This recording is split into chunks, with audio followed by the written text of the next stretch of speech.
Hello, everyone. Welcome back to FPL Jedi Show. The international break is almost over as we preview the game week 8. My name is Hafiz and I would like to welcome my co-host, definitely Azmin, to the stream. How's your break so far, Min? Oh, it's just annoying. Hi Hafiz. Just these international breaks are just really frustrating when you're really ready to keep on going with FPL. You pick got the momentum and you get this kind of break. So I'm very happy that we're gonna be back soon. And yeah, looking forward to talking FPL. All right. So far, interestingly, we already finished our second international break because the first one is just after game week 3, sandwich between game week 4. Then we have like 4, 5, 6, 7 before we come into this game week 8. So second Yeah. international break. So refreshing. It has been a good break, at least for me. So just have a reflection on how my performance so far. Still, I can see I did get a green arrow. I still in the millions. Place like 4 million, 5 million to 4 million, maybe jump not that much, but still a green arrow is still a green arrow, and we're going to move forward for this week, especially there's some interesting matches coming for this week, and I think also from the international match that we have, the one that we will need to monitor is Bukayo Saka, right? I mean, has been injured during the match. So, what do you think, man, on that score? I'm dismissing that one because judging from Arsenal fans' reactions, not FPL, mind you, not just Arsenal fans in general. Their reaction is that is the typical Saka limp thing during international. So and even Lee Carsley, the England manager, has during before his pre-match against Finland in his pre-match presser, he mentioned that Saka should be fine. It's like Saka just felt something and decided, and was substituted. But even after the first match against BC, when he walked off, it seemed like he was okay. And then suddenly, aware that the camera was on him, decides to limp just a bit. But so, for me, I don't think it's any concern. And to Saka owners, from the looks of it, he should be okay to play for this weekend. All right, something to monitor, especially if you're wildcarding this week, because you are going to option whether Saka to bring in or other premier assets like Palmer, Salah, Haaland, or even if you want to consider the likes of Foden, who people are monitoring, especially getting those players into your wildcard for this week. So I'm not sure about you, man. Are you wildcarding this week? Because before this, you did mention before the interview that you do not plan to do so, but more to after the first week after the international break. Is that still the plan? Yeah, so I'm just wary about the week after, the immediate week after the international break, about the random things that can happen, and which we saw in the first international after the first international break. Yeah, so I am holding off and holding, not looking to wildcard this week. So I haven't activated my wildcard.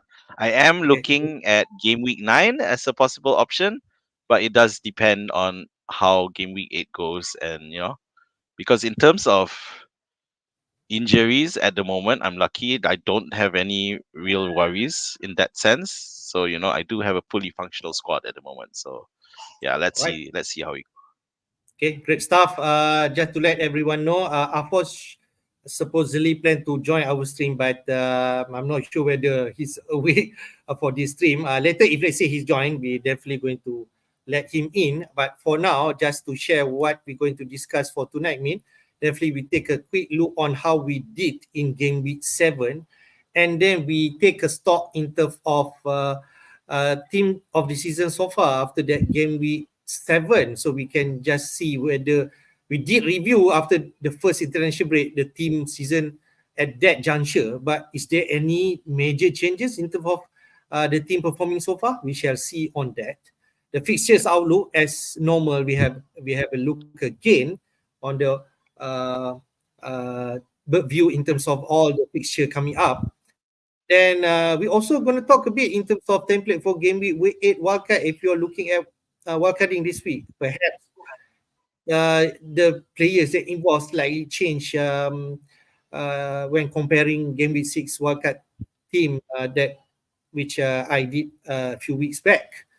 Then take a look on the game week 8 fixture, the captain pick, and our usual transfer plan for this week. All right. Yep. Uh, Okay, Afos not here, but why not we just quickly preview his team? He actually scored 64 points. Nice. His total now with 472, and he jumped rank from 190,000 up to 225. So excellent job for him. The average point was 46 point. So if you can look at his team, I think the most that we can say about his team is I think everyone have Saka, okay, and then Bomo the template. TA he has with the 8 points, but I think I'm envy on his front line. Man, he have Wood who scored against Chelsea and got that bonus point 8, and then Delap from East, which the player here actually getting Brought in. in game week 7, right? So I suppose Yep. that's so excellent job for him, right, man? Yeah, yeah, definitely. And I guess, you with Dilap and Wood making the difference, making him score probably a bit higher than others with Saka. Um, and he doesn't have Gabriel. So in a way it kind of worked out for him not having Gabriel. Um and because and coming back to the front line, because a lot of people after the wild card ended up with DCL, I think. Yeah, so DCL unfortunately has failed to um, perform so far. Is still underperforming, and of course Mbuemo, which was everyone's favorite after the wild card. So yeah, that's not unusual. But yeah. I think but he has TAA, so TAA as well. So some good points there, and yeah. So well done, Afos. Yep. So that his team 2200 225k in the world. Definitely he will be happy with that situation, and he will definitely move forward. He still has his wild card, so he'll definitely think about doing it this week or follow your pathway, which is in game week 9. Quickly on my team, slightly lower than Afos, 58 points, 401 in total. So you can see 70 points away from Afos. It's a big gap that if I want to chase him, 4,225,000, 70 points gap. Sounds amount to climb, but anything can happen for definitely still early season. So I just want to keep myself calm and composed, coming back from really low position at 5 million. I can't recall when the last time I have this rank, but we have to be patient, we have to be calm, and just think about ahead of your team. I already worked in game week 6. And as you can see, my team almost similar like of course. I got TAA, I got Rico Lewis who actually produced and assist, but as we know, Man City uh, continue to concede goals. Okay, so we can see, but at least Lewis at 4.7.8 million right now. He's still an excellent price to get. Flecken 2 points, disappointing because should we expect more from him? Maybe, but Brentford really poor in terms of defense and concede like 3 goals against Wolves. As high scoring goal 5-3, if I may recall, Brentford against Wolves. So it's going to be tough. But at least I will not be as disappointed as who actually went with double Arsenal backline, because Arsenal had been conceding for the past 2 game goals. So you don't get anything from Raya and Gabriel combo, if I may say that. But that is only for that 2 games. But moving forward, maybe Arsenal can have a better. They still in terms of defense, they are still the best team in terms of me. Later we take a look at the team's performance. I think the most disappointing will definitely Luis Diaz, right? I can still recall at the last minute during deadline stream from other content creator, we heard that Luis Diaz probably will be benched. But I'm still not sure. But most of them, I can see they decided to bench Luis Diaz, but I decided not, because I don't know.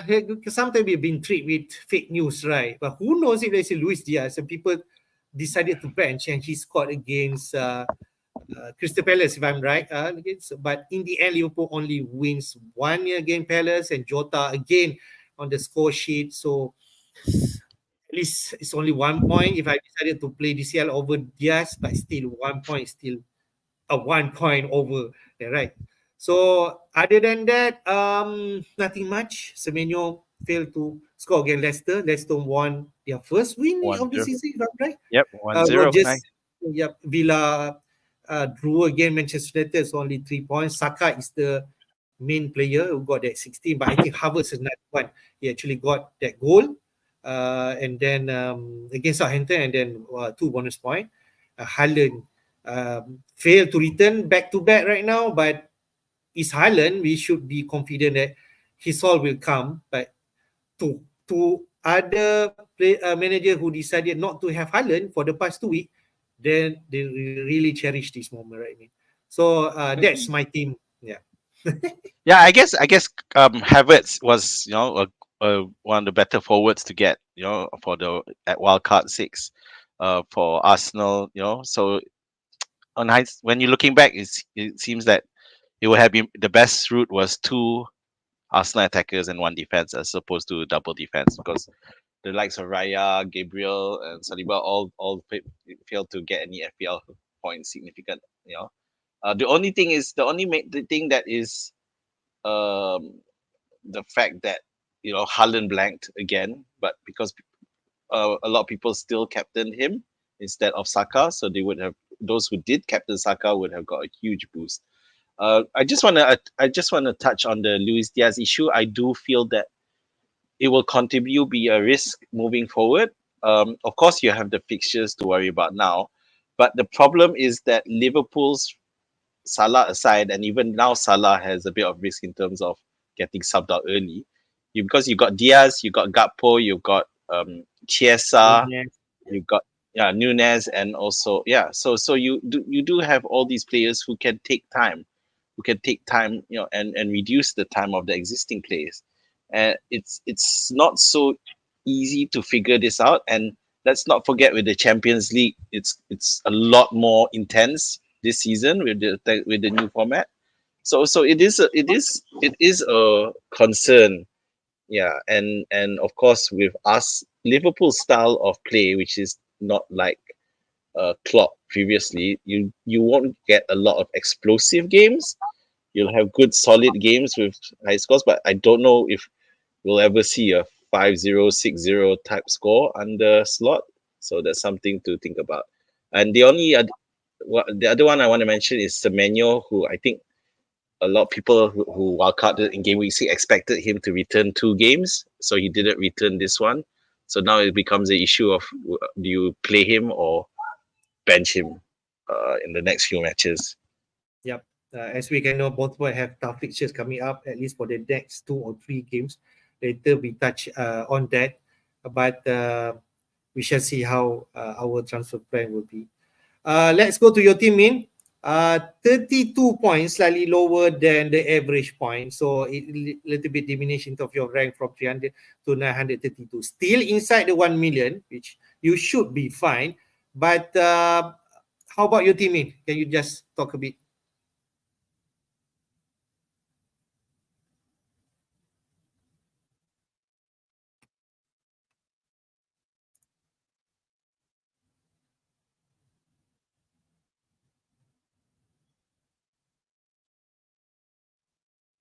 I think we lost Azmin for now. Okay. We just wait until Azmin come back later. But I just talk about his team. I think he made a move getting Trossard in, if I'm right. Okay.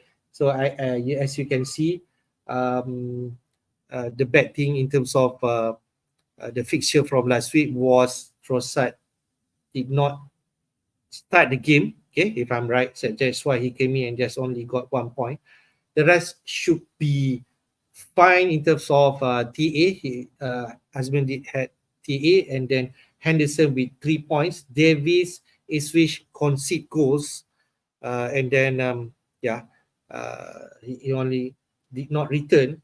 But at least in terms of captaincy, Salah got 3 points, 1 point more than Haaland. I think Azmin will take it 1 point over than the rest of the player.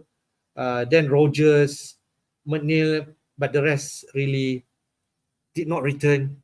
And without Saka or any ethic Havertz inside, has been team, he did suffer this week. That's why he only scored 32 points, 448 total points, 50 more than me, which is still excellent, and 20 lesser than Afos. So that pretty much there's a lot um, time to recover. But Azmin just need to plan. He still have wildcard in his uh, locker, so means that he still have opportunity to improve his team if he decides. I think Jacob Murphy is someone that Azmin definitely want to look at to move on because he's still playing fringe minute in terms of Newcastle. Inkitia also another player that he definitely in. And Barco, who already not playing or already moved out from Brighton, so definitely is a but Azmin still okay with the team, and maybe in game week 9 he'll definitely think about it. I just talk about your team. Without Saka in, Interesting. you suffer that, right?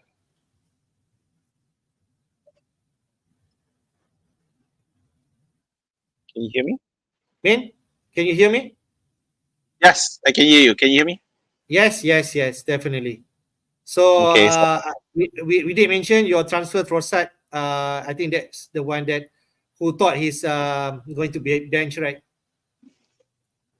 yes, I got disconnected. Sorry, it wasn't because I didn't want to talk about my poor performance.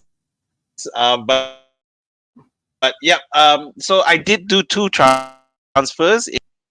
Um, who on earth? Can you hear me? Yep. Okay.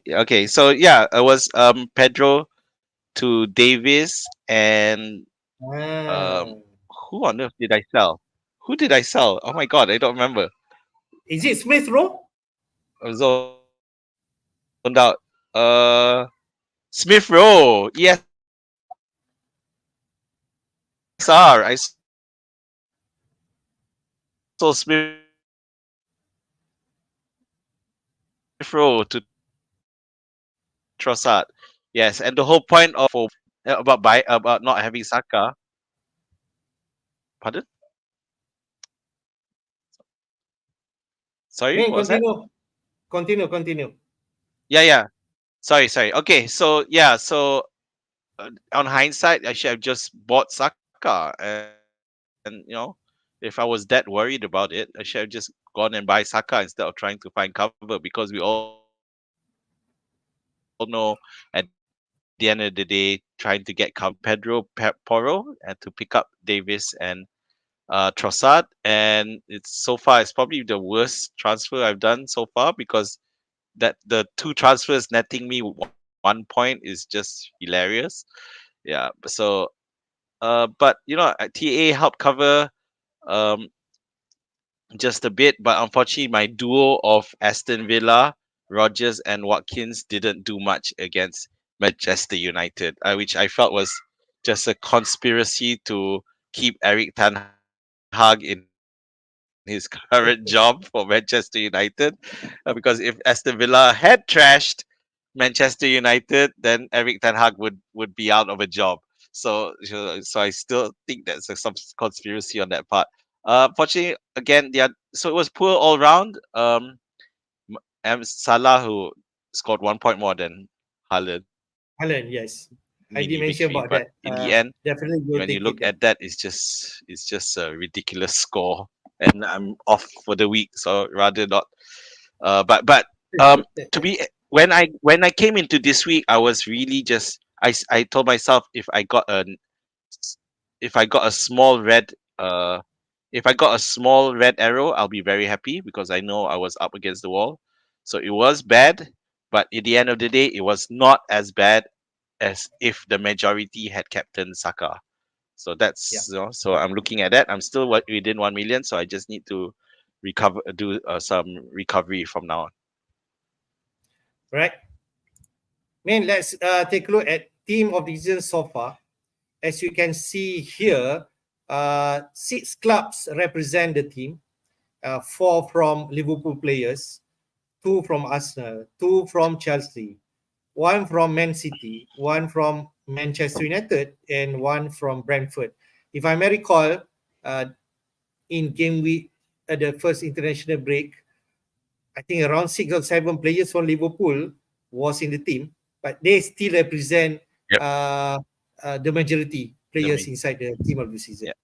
The first one, I think I'm not sure whether we surprised on that. Not Ellison, not Raya. It was Onana. Yep. Is best So goal this really is where not sorry, go on. also Onana with 39 points. As we all know, Manchester United kept 4 clean sheet. Onana has 19 save, 1 penalty save. So that's why he got that 39 points. Other than that, TAA and also Konate represent Liverpool defense in the team of the season so far. 41 points and also 37 points. As we can see, Konate really excellent price, 1 goal, 1 assist, and 4 clean sheet. And for TAA is 5 clean sheet and 1 assist so far. In terms of midfield, no surprise, Palmer is there. Palmer is actually equal in terms of total points with Haaland right now with 67. The significant one definitely coming from last game week in game week 6 with 25 points, 6 goal, 5 assists so far, and 2 major haul in game week 2, 17 points, and then game week 6 with 25 points. So that's Palmer and his explosiveness. Mo Salah is still there with uh, 62 point. Saka, no surprise. Luis Diaz because earlier season performance, despite two uh, not performing in terms Thanks. of points, blanks. And then Bomo, 51 points. Talisman for Brentford, no surprise, 6 goal. But 5 goals at home. So definitely it shows that Brentford really good at home. That's why Mbomo is there. Haaland, no surprise, the best. 10 goals, 73% ownership, 35 shots, 31 inside the box. Nothing else to say about Haaland. But Jackson, I think, is a surprise also. Up front, he's actually second in terms of total points for forward with 42 points for goals and 3 assists so far. So, what do you think about team of the season so far? Yeah. So obviously with Liverpool players, we have to acknowledge the fact that where the fixture run is concerned, it has been a pretty soft fixture run for Liverpool. Is quite advantageous. So now starting from game week 8, the crunch time starts happening. You got Chelsea, you've got Arsenal. So this is when we get to see how resilient that Liverpool team really is. Um, let's not forget the differences between Klopp and Slot. Is that Slot every press conference that I've watched so far from Slot, he keeps using the word Mm. control, not dominating but just control. So it just shows the emphasis that is in terms of controlling the match. We won't get that same level of excitement of during the Klopp era, which might lead to less goals but more clean sheets. So something to bear in mind. But so let's see how this next stretch until the next international break goes for Liverpool, given they have a lot of tough matches. Um, for Palmer and Jackson, yes, yeah, I mean, no doubt Jackson is doing decently while Palmer's carrying the team, but Nkunku is just knocking on that door, on Jackson's door. I don't know how long Jackson can continue to keep Nkunku out, and it is worrying because Nkunku in you know in the conference and elsewhere. He's doing really well, and he is clearly a much more productive striker and more efficient, better at converting chances compared to Jackson. So I don't know. So it does make me worry. But the thing is, at the end of the day, Chelsea are getting the results. So they might only change that when Chelsea stop getting results. So it's definitely something to look at. But it does make me worry about going in for Chelsea. And let's not forget that even last week, the last match before the game week, Chelsea didn't win; they drew. So could that against Forest? So could that possibly prompt a change? So I'm not sure, but it will be make me hesitant if I wanted to go for Jackson, for example. Yeah. So for Haaland, yeah, definitely, yeah, he's carrying the team, no doubt, and in some ways, Mbuemo is as well. I think we all surprised to see Onana up there, but yeah, obviously there's the penalty save, and so there are things there that helps him. It'll be interesting though because Manchester United do have a decent run of matches. If they can pull their shit together, we might be able to profit from them. I think if let's say you're thinking about Manchester United is more in terms of their defense or goalkeeper instead of their attacking, because later we shall see in terms of stats, Manchester United are really poor in terms of scoring goals right now. So I think that Yep, is one thing to deter if let's say you still thinking about any Bruno Fernandes or Garnacho or Ziggy and so on. yep, Until when they all click, maybe you can think about that. But the fixture are there later for you yep. to think about that. But And it's um, also one of those rare moments for the fixture ticker. I checked Fantasy Football Hub. In terms of the fixture ticker, they are top in both attack and defense. So overall, they are on top lah, of course. So, but again, we the reliability. So I'd be happy to punt. I know you mentioned about the defense being the stronger one, but I'd be happy to punt on a Manchester United attacker if it's not expensive, and if it's not, who else is there but Garnacho? You don't want to spend too much. So if you want a punt, Garnacho is the player to go for. okay. Inside from this team also, what attract, I think definitely people will look at, Konate is actually in the top three in terms of defense. So if you cannot uh, get to a TAA, a Konate at 5.1, 5.2 million right now, is still excellent price, which is good if you want to tap into Liverpool defense. I think that's what people are thinking. If let's say you want to put a premium players, people thinking about Palmer, Saka, and Haaland to fit in your team, and then you need to sacrifice some budget. I think that could be a strategy that people think, and I'm comfortable with it. That's what I feel. Mean, what do you think? Yeah, yeah, I think I'm comfortable with too. I do feel there's more than enough cheap options that can help cover at the moment. Yeah, so despite Haaland being expensive as heck and Salah and Saka, Palmer all 10 plus, but I think he can still do it and still do well. Yeah.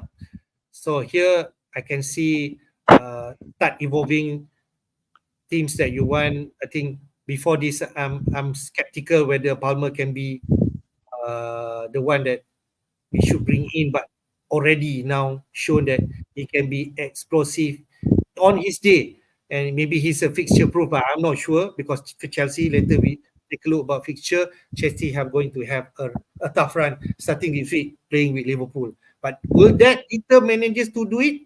Uh, it doesn't show that, because I can see like late riser even thinking late riser already have Palmer, but FPL Harry did mention about his plan.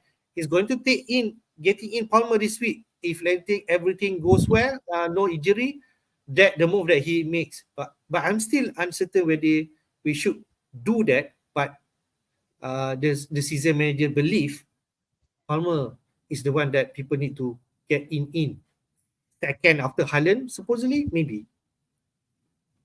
Yep, I'm still on the hold and wait. But yeah, Yeah. yep, I definitely leaving my options open, and I think Palmer can do a good job. All right, let's go next one, man. In terms of stats for team for the past game week 1 to 7, what we can see in terms of expected goals, Spurs are actually at the top with the highest XG. And you can see XG 15 goals, expected goal, and they scored 14, which is okay, fair. Still, they are still not so clinical because in terms of XG delta, you can see a bit underperformed by 1.03, but he's still, but that could be because their season ticker on the right hand side, season ticker shows that they have some tough fixture in the past 7 game weeks. Chelsea at second, uh, 14 expected goal, they scored 16, okay, slightly over 1.35. But Liverpool is in the top three. They supposedly should score 14, but they scored slightly lower 13. But their season ticker is still the number one. They have favorable fixture in the past games. That could also concede to why Liverpool are performing in that top three bracket. Other than that, maybe we would like to highlight, we mentioned about Manchester United, expected goal 11, but they only scored 5. So they're really poor in terms of that, and that could be a concern. And but the rest, as we can see, City is there, Arsenal is there, but the bottom three, the promoted side is Switch Town, Leicester is in the bottom three, and also Wolf in below in the bottom three for the expected goal. Mate. Yeah, I think we were just in the previous slide we're talking about Manchester United. How bad is that underperformance? Yeah, and it's the reason why people who still have Bruno are still thinking of hanging on to Bruno, because how long is this underperformance going to last? It's crazy. Um, Coming to Spurs, so Spurs are just about in terms of the expected, and they do in terms of the actual goal scored, and I don't have any Spurs players at the moment, and frankly speaking, at the moment it scares me not having a Spurs player, whether it's Johnson or Solanke or even Son. Although I do feel Solanke is the player to have. I think a bomb is waiting to happen anytime with Solanke uh, Angie gets his team into the mix. I do feel that Solanke is really help. It really helps complete what Angie wants to do with Spurs. He's going to be at the heart of it. The only thing we need to try to figure out is he going to take penalties? Because if we find out that he is taking penalties, then his potential is going to skyrocket like no one's business. Yeah, it's already high for me, and I'm worried about not having him. All right. Touch a bit on expected goal conceded. No surprise at the bottom. The three promoted side is the team to target, definitely, because they are ranked the worst. Okay. Ipswich Town, Leicester, and Southampton. And at the top, your team, Liverpool, has the best defense. Expected GC 5.17. They only conceded 2 goals so far. So it is excellent, and there is no surprise if you're thinking about double up in terms of Liverpool defense. We can see about TAA and Konate just in the team the season so far. They are really, in terms of stat, they are really there, and maybe we should do that in terms of defense. Mate, what do you think? Yeah, definitely. And it may be better to have the cheaper option. That's why those with Konate are really enjoying the extra funds, because at the end of the day, Liverpool's. We saw just now team of the season. Konate is there together with TA, and the difference in points is not that much. Yeah, so I think there's a lot of analysis, and we're trying to decide. Is TA still worth it? And frankly speaking, coming into the international break, I was also okay. Is he still worth it? Do I want to sell him now? I feel we could find better gains elsewhere with the extra money, only for this Joker to then decide to score a great free kick for England uh, against Finland. So to remind us, are you sure you want to sell me? So it's really frustrating. I Can you just do it in the Premier League and not elsewhere? so So because of that, and that's caused me to, okay, maybe I shouldn't sell TA again. If he is capable of that, uh, it's frustrating. So I just anyway. So looking down in terms of the other expected goals conceded, it is quite interesting to see Aston Villa there, second place, and they are underperforming because they've actually conceded more than the goals conceded. But it is something to think about when you also we do.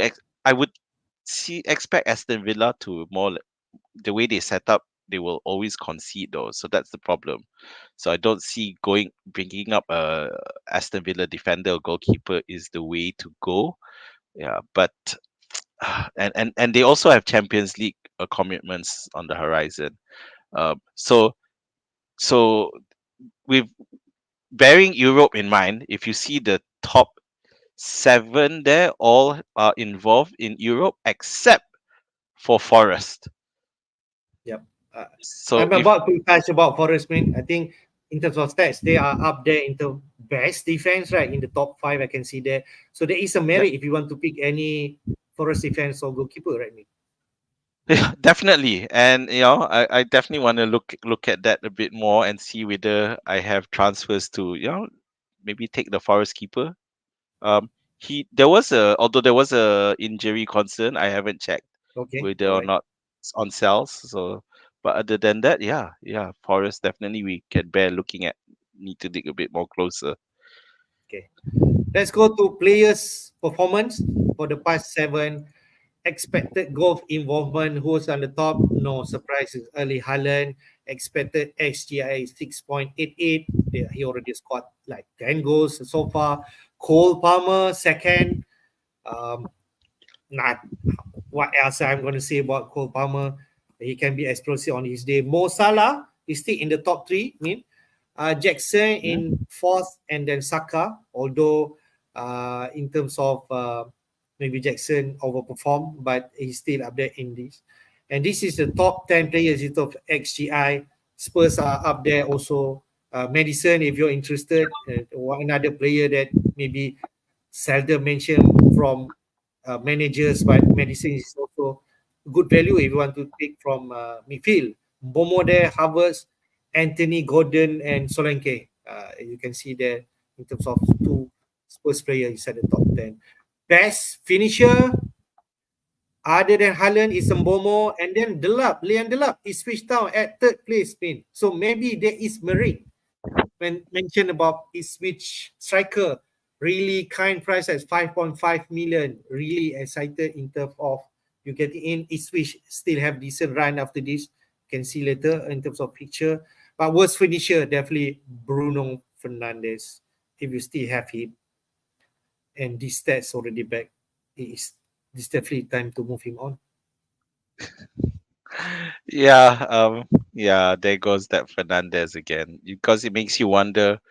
I haven't seen, but some of the shots are not high quality either. The shots that could are easily saved, for example. So that is definitely a concern. I'm looking at the best finisher side there, and and Salah isn't there, so it does raise a few questions there. What's going on? Why isn't he there? We thought we was just being more clinical. He has less chances, admittedly, but they have not. In terms of the most likely whatever chances he's getting, he's finishing it, but not that many chances, which is why his XG. I'm not sure whether his delta is positive or not. I think it is, but it's lower than the ones listed there. So it is something to think about considering Salah isn't that cheap either. So if he's not getting that many chances, is he still worth it at that price? Something to think about. Worst finisher, yeah, the second guy is Eze. You know, Bruno and Eze lah. These two from the start of the season was being bigged Yep. up a lot by everyone, and they have Agree. flattered to deceive. Solanke is there surprisingly, but then let's not forget he had some injuries as well. Yep.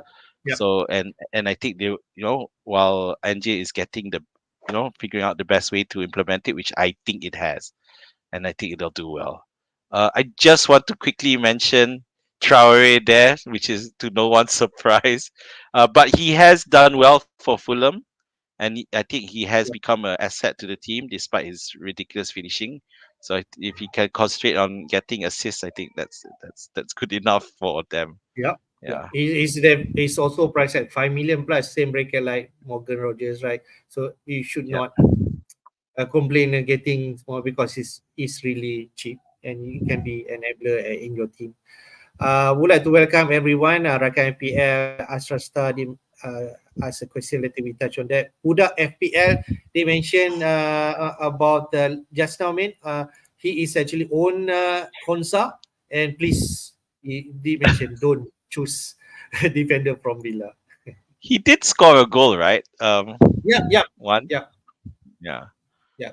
yeah, Yeah. But other than that, maybe it has been a disappointing to have him for the past 7 weeks. Maybe that's what he wants to mention. All right, good stuff. Fixture outlook for the next few weeks. I think this from Lego Mane as usual. He posted a really nice visual looking at the fixture outlook. We already finished the international break and now coming into game week 8. Here, we just want to mention about there is no space for midweek for especially for the big team, right, man? Man City, Arsenal, Liverpool, even Chelsea, they're gonna play back to back. No free midweek. Then coupled with after 11, game week 11, there'll be another international break before coming to Christmas period and season time. And then there will be Carabao Cup round four somewhere in mid 9 to 10. Maybe that is where the top team will rest or rotate their players. Okay, that could be the potential rest to big players. But other than that, there'll be a big commitment in terms of European competition. What do you think? this is it's just insane, really. Now with the um extended Champions League format, it's really worrying. And especially when you look at teams like Liverpool.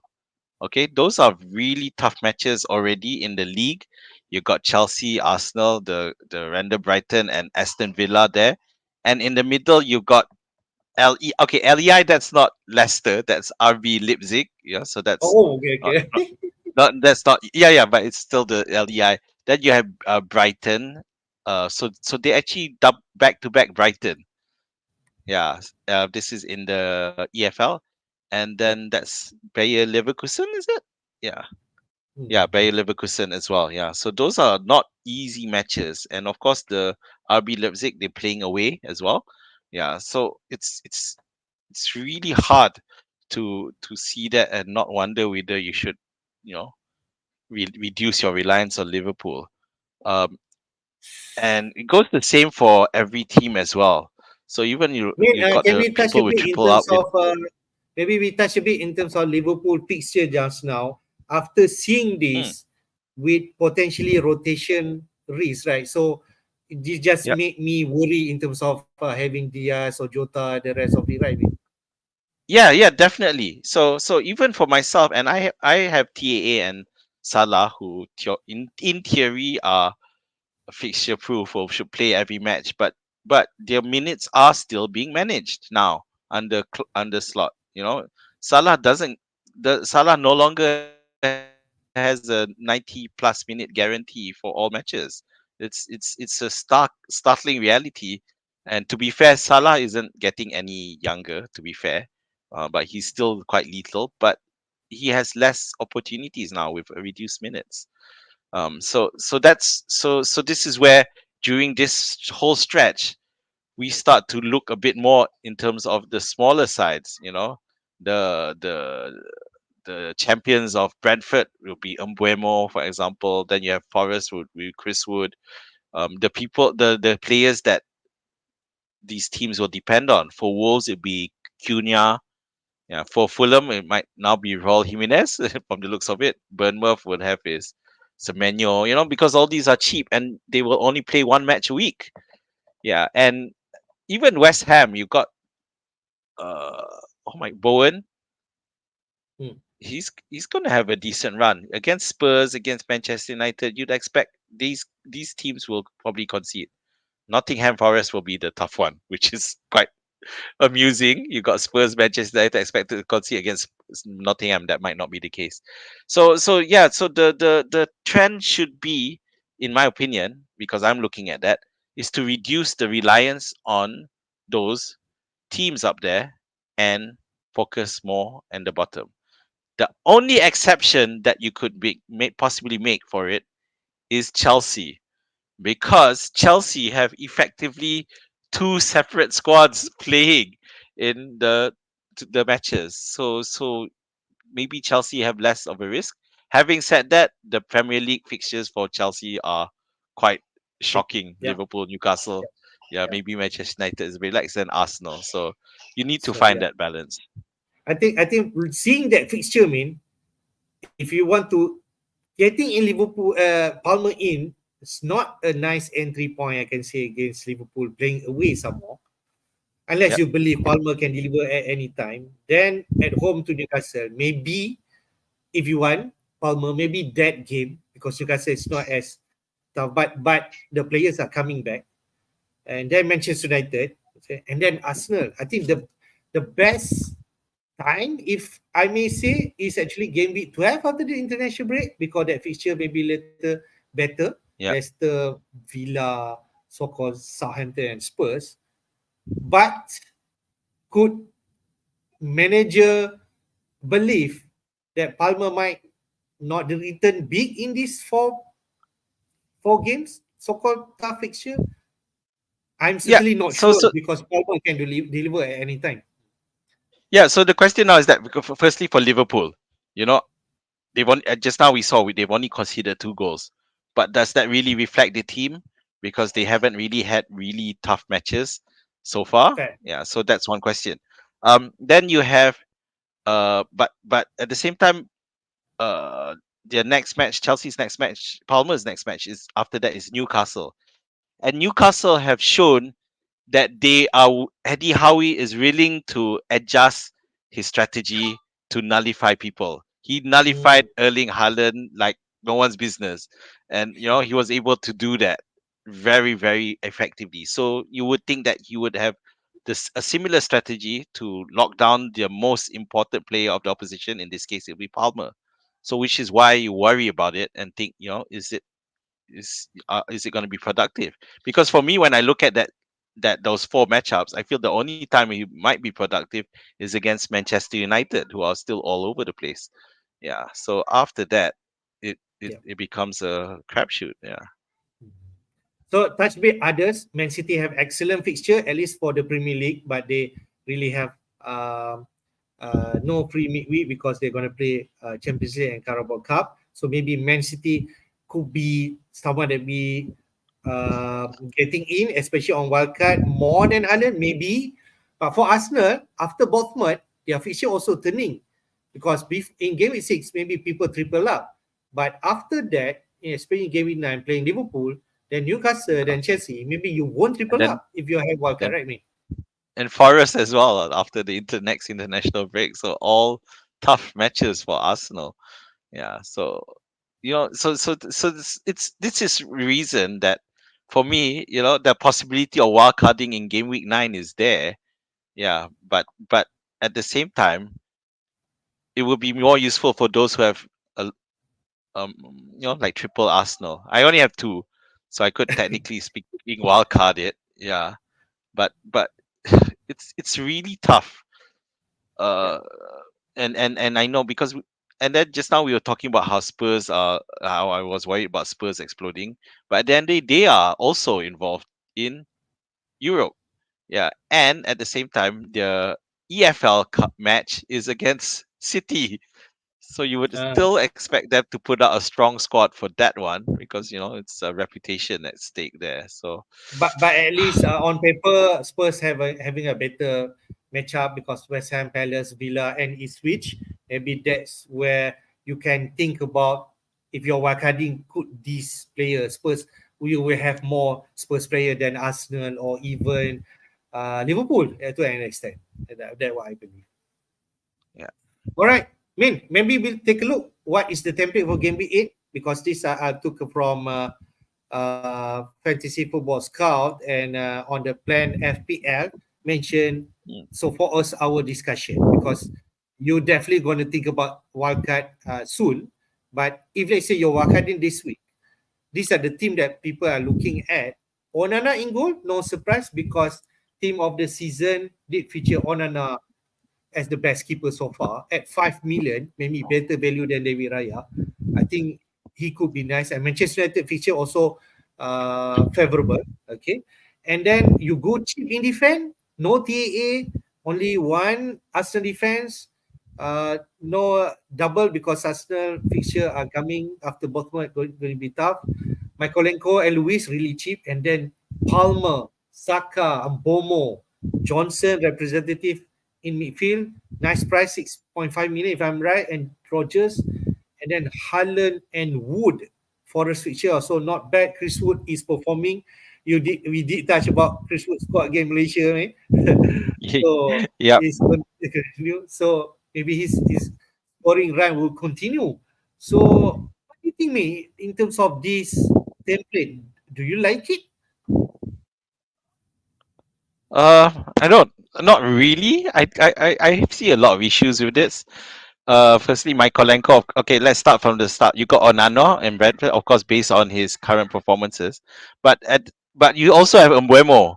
So not sure what you're expecting there for this first week. Then you have Lewis is okay. I think in Haaland, City will have a good run of matches. But then you have Saka and Palmer, and Saka and Palmer are gonna hit a rough patch. So you there's an assumption here that they're gonna be consistent regardless. Yeah. So and no doubt, if you already have the player, you will still play them because they're great players and they can score against anyone and do well against anyone. But would you want them now on that wild card? I'm not so sure. I'm not so convinced of that. Given that both teams, okay, sure, but Palmer theoretically has lesser risk because I mentioned just now Chelsea are Yeah. effectively playing two different teams, but the fixture run is still tough. Yeah. So Chris Wood definitely no problems. Rogers no problem. We are still monitoring the how Aston Villa handles the Champions League. Yeah, with Rogers, we've seen Rogers being subbed off before a bit earlier, which I think 68 minutes or something. Yeah, so we still need to monitor that. Um, I'm Yeah. I'm not. I don't like it. I don't like it, to be honest. Okay. I Okay. do think But I mm, mm. sorry. I think Solanke should be in this wildcard. All right. So maybe Solanke, if option up front, you might not go double Saka or Palmer, but that's if let's say people trying to feed the premium, this is the team will looks like, and you need to sacrifice somewhere to upgrade Wood to Solanke maybe. But you can see on bench Welbeck, I think that is an option to rotate some players between Rogers, maybe Wood, because Welbeck at 5.8 million. So if you want to go cheap 4.5 million, maybe another 1 million that you can upgrade this player if you want to do that. That could be an option. But see for the past pattern 7 game weeks, firstly for me, I want someone who is reliable can come in just in case rotation or injury because you do not want to plan too short term. But I don't know. That's Yep. how I learned so far because at least you have somebody that can come in just in case. That's what I feel. Yep. Yeah. Maybe, Definitely agree on the need that to have a good bench. Yeah, because this rotation thing is very risky, especially with Palmer, Saka, Johnson, Rogers. Well, maybe not Haaland, but even Lewis, all involved in Europe as well. So the risk is I definitely there. I throw you one name. That is what Mm, Late Reza mentioned in his pod and so on, talking about the sleeper under radar Phil Foden. He could be potentially, or even though he's not there yet in terms of fitness and so on, he might feature better in the fixture for Man City. He could be one of option instead of Saka or Palmer and enjoy that run. Who knows? We know already Foden, one of best player last season. slightly lower than Palmer in terms of total points. He can score hat trick at any points, which I missed last season. So he could be the one, but I don't think people will put them in wildcard. But you, like Raza mentioned, you just need to put there so you can win lottery just in case he scored goals, right? I mean, what do you think? I kind of disagree about Foden being under the radar. I think he's Okay, very much on the radar because of the great fixture run that City are having. The okay, only reason that Foden's not getting enough credit is because we're still looking at to see whether or not KDB is coming back. okay. Is KDB going to be fit? And of course, the other problem is that if you're getting Foden, it means that you're not likely to be able to fit in Saka or Palmer, or Saka and Salah, or Palmer and Salah as well. So you have to sacrifice one of those. Which for me, that is the real reason why Foden isn't being as talked about as much. And people for City going for the Guardiols or the Lewises instead. Yeah. So yeah, that's why I think. Just one point before we move on to next topic. Yep. People are sacrificing trend for their value to upgrade in midfield. What do you think, mean personally from you? Sacrificing TE to get another premier in I midfield. I totally understand people doing it. Um, and I've been considering it for a while now because he still hasn't got any goals to his name. He's already got assists, but for his price, he should be delivering a bit more than what what we've been getting so far. So yeah, I can totally understand. You know, when the likes of Konate is not doing as much and he's scoring almost the same points as TAA. So it is frustrating to own, yeah, as a TAA owner. So yeah, I totally understand people wanting to do that, looking for more funds. All right, let's go to game week 8 fixture, man. What the team will play for this weekend? Opening fixture: Spurs versus West Ham. Really, London derby. Spurs playing at home. Do we expect big horse? Maybe, but West Ham did win against Ipswich, I believe, last week. So they are also really turning their fortune, at least recently. Then who else? Fulham versus Villa. We have Ipswich versus Everton. Whether Ipswich can perform at home, they really need points, and it's against Everton. Then Manchester United versus Brentford, gonna be tricky. We shall see Erik Ten Hag really under pressure. Can Brentford put another nail to Manchester United misfortune at this juncture? Newcastle versus Brighton, interesting also. Brighton did win last week. And then Southampton versus Leicester. True promoter side, they really desperate for point, especially for Southampton at home. Then midnight Saturday, Arsenal away to Bournemouth. Could this be a money ball game for Arsenal players? Then Man City versus Wolves on Sunday. Definitely, we expect Man City to perform against leaky Wolves.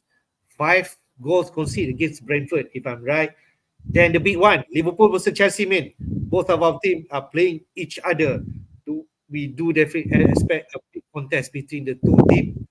And then on Monday night, close out with Forest versus Palace, who has been woeful so far. So what do you think, Nick, for this week? So that Southampton Leicester was orangey billed as a bottom of the table clash, except for the fact that Leicester won in their last game, and suddenly they're out of the relegation zone and safely in 15th at the moment. I think, yeah, Mhm. 15th, yeah, even above Everton. But it is what I felt, the Southampton being the worst team in the league at the moment. Yeah, so and it made me want to look at bringing in Leicester players in. Unfortunately, my policy this policy meant no way I was going to bring in Vardy. So I was looking at Buonanotte, who unfortunately got called up for Argentina late, and which means I'm hands off. So, but Okay. that should be an interesting match, and I don't know if any those who on wildcard are punting James Justin, our Leicester hero, 2 goals against Arsenal. So yeah, so definitely um could see some profit there. Spurs versus West Ham, that is great way to kick off after the international break with a East London derby. So that will be fun. I can see a lot of goals there, and I do think there'll be goals on both sides, both for and Solanke and possibly Bowen. So it makes me wonder, West Ham having recorded that victory against Ipswich last week, they will want to push on and you know ra- get further away from the relegation zone and stabilize that squad. The other thing is Ipswich versus Everton. So this is going to be interesting. They are both 16 and 17 on the table. So Ipswich need to That will get be tricky, more right? points. Hmm. It's Will going to be be tricky, very right? tricky. Yeah. So, but either they go all defense mode and just play negatively, or they go all out to go for the win.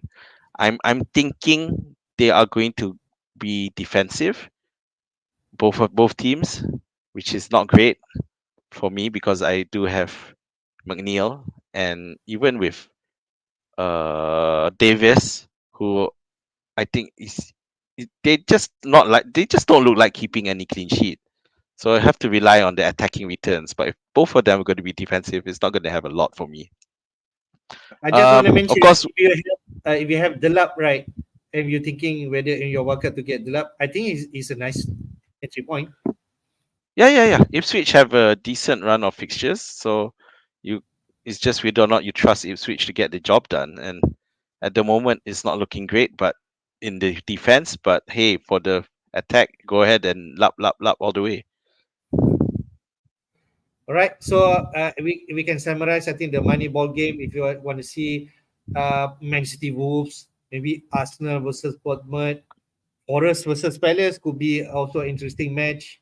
Forest, I think, and who else? Spurs West Ham. You did mention that. I think we expect high scoring game in that match. I think yeah, City definitely should score a lot against Wolves. Don't think they like that. But the other one I think will be high scoring is Newcastle versus Brighton. I think that one has a large potential to blow up, which is scary because I don't have any players from Newcastle or Brighton at the moment. But I think that's going to be a high scoring game. All right. Uh, quickly on the captaincy pick, game week 8, Captain Paul in Fantasy Football Scout, most of managers are voting for Haaland. As you can see, Liverpool are facing Chelsea, so Salah facing Palmer.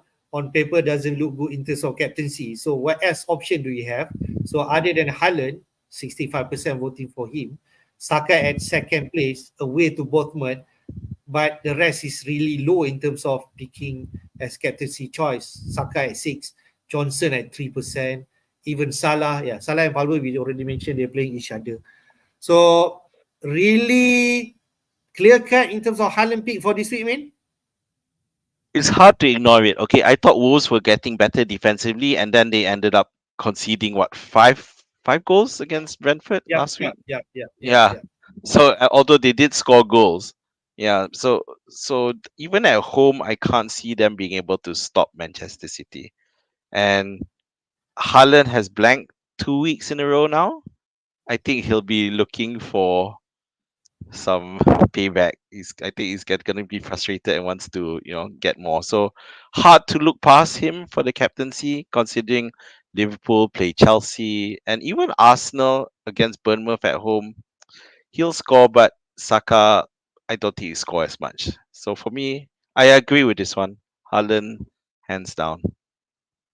So definitely you go for Haaland also, right, man? Yep, my captaincy's on Haaland. Right. Let's go to our team, man, before we take Sure. question.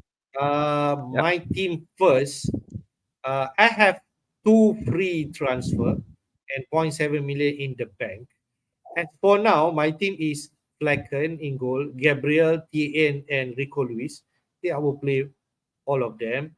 Saka, Mbomo, Semenyo, and Rogers, but I will make that change since Semenyo playing at home against Arsenal.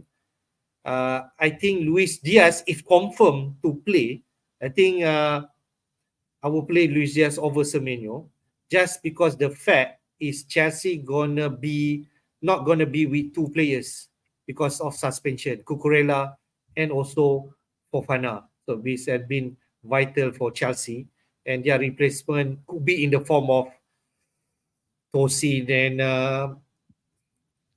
the young chap Vega, if I'm right. So it's not like for like inter replacement, but I do expect at home Liverpool will be better, control better, like you mentioned, and I can feel if Luis Diaz back early, he will definitely play. He is definitely the first 11 on the slot team. That's what I believe. Then Haaland, Calvert-Lewin, and Havertz up front, and I will captain Haaland for this week. Man. And my plan is not to do any transfer, and I will focus for game week 9. After that, Arsenal run over against Bournemouth and shift some of the Arsenal players to, I don't know, maybe Palmer. If he scored against Liverpool, I can see a lot of players going to get him in. Me. Yeah. For Luis Diaz, I guess you just need to monitor. They do have a match tomorrow morning. Uh, Today's Monday. No, no, Wednesday morning, Malaysia Okay. time. Wednesday morning, and it goes the same with Gabriel as well in your case. Yeah, but of course Gabriel not too worried lah. So just have to monitor that, and I can support um you not making any transfers. So it's just you need to decide on that Semenyo, Luis Diaz, Greaves on who to bench lah. As what you mentioned earlier, Rogers should stay, everyone else should stay. So yeah, go for it. Yeah. Yeah. I think I will keep a transfer and three transfer. I can do much better changing my team if they say I need to take out I don't know TA Saka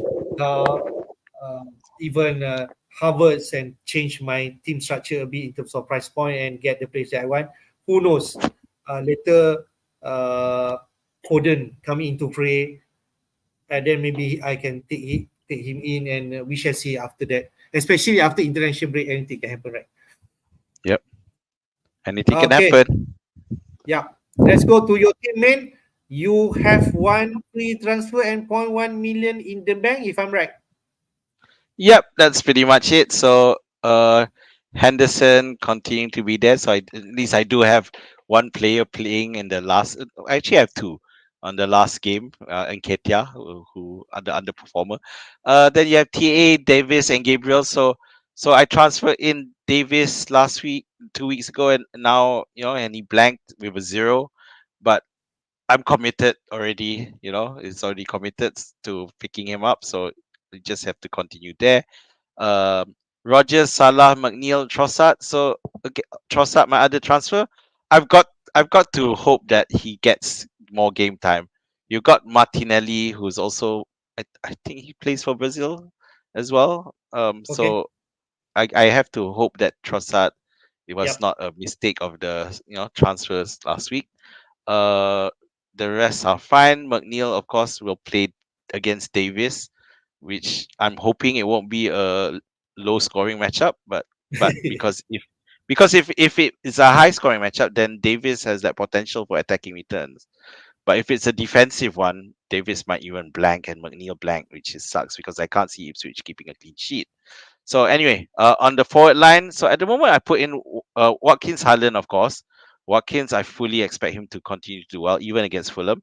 But Nketiah is my roll of the dice, and might be my last chance of getting him to do something. If he still doesn't do anything, then I think that's it for me. Hey, I almost sold him the week before, so not an issue. So my bench is at the moment Fabianski, Jacob Murphy, and Robinson. Murphy does a good squad job, but he doesn't do enough when he doesn't do anything when he starts. So so but the thing is, I am worried about that. I just now mentioned Newcastle and Brighton could be a high scoring match. So I need to decide whether to I still have to bench Nketiah and play Murphy instead. Yeah. So Okay. that's it. If it, And yeah. Robinson, I put Robinson on the bench because I'm not sure. Yeah, Okay. I could change that as well. I think it's just next time because you plan to wildcard next week. Just hold your transfer, bring that two transfer in. After the wildcard, you just never know going to use that two transfer coming in, which is really nice in terms of strategy. Your team is excellent, man. I don't think you need to worry. Davis, at home against Everton. Who knows? If he score, the lap score, most probably David is going to assist that goal. And if Yep. they say Everton scored, it should come in the form of McNeil. I can see that. And um, roll dice for Trossard because you already picked him and he bench this week. Maybe he will play because there will be Yep. a lot of fixture coming in, and this could be. And then you decide next week how your wildcard team will be. Yep. So amongst the teams that I don't have players for, the only one I'm worried about is Spurs not having a Spurs player, but the magnitude of that is nowhere as like 2 weeks ago with Arsenal, where I was just like freaking out. But Spurs, although I do expect them to explode at some point, I don't feel that urge that they are a must-have. They good, Okay, but yeah, I don't think I'm gonna worry too much if I don't have Spurs players. But I do need to plan if I'm gonna wildcard, then obviously Solanke will definitely come into the equation. right.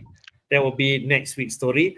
But good point from Budak FPL mentioned, but I think Trossard is a good option because Yep. Odegaard will be injured until December. I'm not sure what Odegaard going to be out until December, but You that what yeah, but FPL, you're not wrong, but he was benched last week anyway, even though without Odegaard.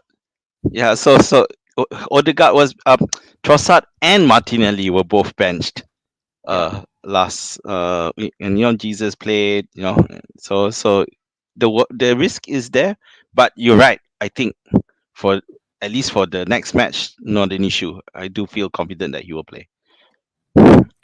Right. Let's take some question. Arakan FPL did ask about this. Harvard to Solanke this week. Any thought? Arsenal playing away to Bournemouth, but Spurs against West Ham. I think both can score, right, mate? Um, I just feel that Havertz is so good in the current Arsenal setup. So I'd rather you didn't. I'd rather you look into some other route to get Solanke. Okay. Johnson or Madison? Johnson on fire. I think international break he did score against for Wales. A cheaper price than Madison, but Madison still the talisman playmaker for Spurs, mate.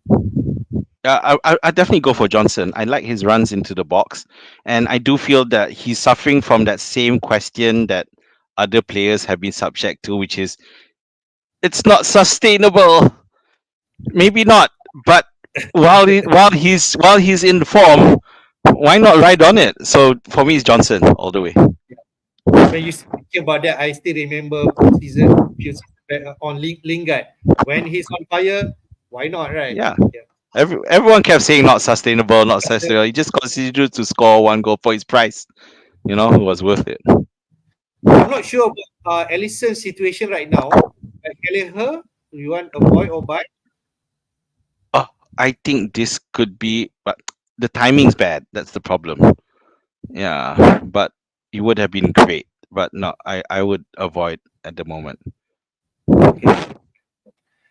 Astra Star did ask about should I keep Palmer? He is someone that already have Palmer and coming that fixture Liverpool, Arsenal, Newcastle, Manchester United. What do you think, Marvin? I don't know about the rest of the team, but other than that, I if there's no issues elsewhere, I think you should just keep Palmer. I don't think he will score that much, but I think he'll still take over. Yeah. Yeah, and he'll be worth it later on. I just want to mention Palmer most transfer in last week. If I'm right, he got one assist, dapat yellow card, but still got one bonus point. So that's how Mm. really good on in terms of Free 6 points kicks, corners, set pieces, penalties. penalty. He's doing everything. All right. Interesting question. Who to play? Palmer or Johnson? I will play both men if I have the chance. I'll play both, but if I had to choose, I would play Johnson. And would the FPL did mention about Onana? A lot Onana is cooking. Onana is already on top in terms of this. And mention about So that means Mbuemo is gonna blank this week. All right. I think pretty much that's the only question that we have, made for this week. As we mentioned, when will be the deadline for this game week? It will be the same deadline at Saturday. 6 p.m. Yep. Malaysian time, Saturday, 19 October. Still plenty of time for you to tinker, especially your wildcard. Do support us by hitting the like button and subscribe to our YouTube channel, FPI Jedi Show. So, your last word, man.